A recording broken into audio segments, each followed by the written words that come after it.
C'est parti pour la frise sur le Moyen Âge. Alors maintenant que tu as bien étudié le Moyen Âge avec tous les questionnaires, on y va pour comprendre la frise. Alors, c'est une longue période historique, hein, on le voit ici, elle a duré près de 1000 ans, de 476 à 1492, à la découverte de l'Amérique. Elle a commencé donc avec Clovis, le premier roi, hein, quand il y a eu la chute de l'Empire romain et que les barbares ont envahi à cause des peuples venus de l'Est. Les barbares ont envahi la France, ont fait chuter l'Empire romain. Eh bien, Clovis est devenu le roi des Francs. Et donc, ça commence avec Clovis, ça se termine avec la découverte de l'Amérique en 1492 par Christophe Colomb. Pendant cette période du Moyen-Âge, il va y avoir 3 dynasties de rois. Il va y avoir la dynastie mérovingienne, hein, on voit le vase de Soissons, parce qu'il y a une histoire avec Clovis et le vase de Soissons. Il va y avoir celle de carolingienne, celle de Charlemagne. On voit ici un élève, parce qu'on dit souvent Charlemagne a inventé l'école.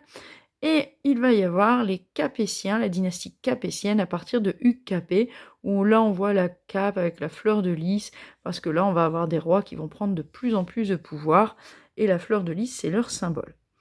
Alors, donc ces 3 dynasties ont marqué l'histoire politique du royaume, longtemps dépendant des luttes féodales. Et oui, ça va être le système féodal au Moyen-Âge, où en fait les seigneurs vont tellement se bagarrer entre eux, ils vont créer des châteaux, se protéger. Et donc le roi, au départ, il va pas avoir beaucoup de pouvoir. Un coup il a du pouvoir, un coup il n'en a pas. Et en dessous, donc la féodalité, hein, c'est le roi est tout en haut. Il y a des grands seigneurs qui ont des petits seigneurs qui leur obéissent. Et puis les petits seigneurs ont alors des chevaliers encore plus petits seigneurs qu'eux pour avoir des paysans. Et en fait, ils s'obéissent chacun. Les paysans obéissent à ceux du dessus, qui obéissent à ceux du dessus, qui obéissent à ceux du dessus. Un vassal obéit à son suzerain. Donc c'est ça le système féodal. Mais les villes vont tellement se développer en dehors du château et le roi va tellement réussir à reprendre le pouvoir que ce système féodal, à la fin du Moyen-Âge, il va s'arrêter pour arriver vers une monarchie absolue, c'est-à-dire un État royal très fort, avec un roi qui a repris le pouvoir sur tous les seigneurs. Tout le monde obéit au roi. Donc peu à peu, l'État royal émerge, hein, de ce système de la féodalité, avec une capitale, Paris, une langue, le français. Alors si vous voyez pas bien, vous pouvez refaire des dessins à côté pour vous aider. Donc on voit, hein, ici la France qui devient forte, hein, qui devient un État royal. 2 petits bonhommes qui se parlent parce qu'ils se parlent français. On a Paris, la capitale. Et il va y avoir aussi un système économique fondé sur l'exploitation paysanne et les impôts. Donc ici, hein, on voit que le système économique, c'est j'exploite les paysans et ils payent beaucoup d'impôts, énormément d'impôts. Ça va finir par déclencher des révoltes.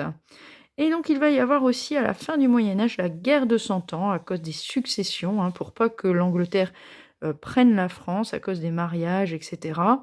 Eh bien, il va y avoir la guerre de 100 ans. Mais malgré cette guerre qui dure 100 ans, le royaume de France est l'un des plus puissants en Europe à la fin du XVe siècle. Et au cours de cette période, il y a une nouvelle religion qui naît aussi, c'est l'islam. Voilà pour le Moyen Âge, et donc c'est important de savoir tout ça parce qu'après, dans les temps modernes, on va voir, il va se passer plein de choses. Il va y avoir les guerres de religion, il va y avoir la monarchie absolue, et ça va se terminer par la révolution. Donc tout ça, on va le voir dans la prochaine période. Donc soyez bien au clair sur vos 3 frises. Une fois que vous serez au clair sur ces 3 frises, on va continuer tous les temps modernes pour revenir après sur notre 19e et notre 20e siècle, et vous aurez tout en tête.